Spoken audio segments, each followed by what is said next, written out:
Hebrews chapter 3. Therefore, brothers whom God has set apart, who share in the call from heaven, think carefully about Yeshua, whom we acknowledge publicly as God's emissary, as cohen gadol.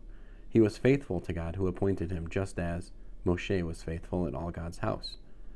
But Yeshua deserves more honor than Moshe, just as the builder of the house deserves more honor than the house. For every house is built by someone, but the one who built everything is God. Also, Moshe was faithful in all God's house, as a servant giving witness to things God would divulge later. But the Messiah, as son, was faithful over God's house. And we are that house of his, provided we hold firmly to the courage and confidence inspired by what we hope for. Therefore, as the Ruach HaKodesh says, today if you hear God's voice, don't harden your hearts as you did in the bitter quarrel, on that day in the wilderness when you put God to the test. Yes, your fathers put me to the test. They challenged me, and they saw my work for 40 years.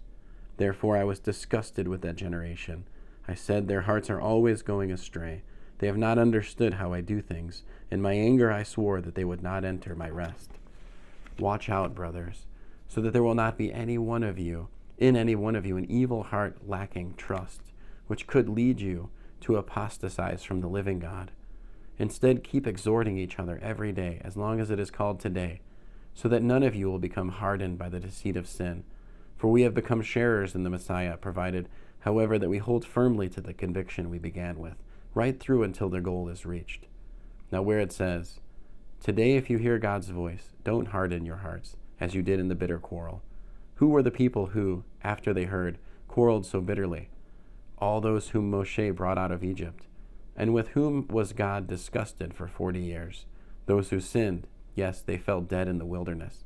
And to whom was it that he swore that they would not enter his rest? Those who were disobedient. So we see that they were unable to enter because of lack of trust. End of Hebrews chapter 3.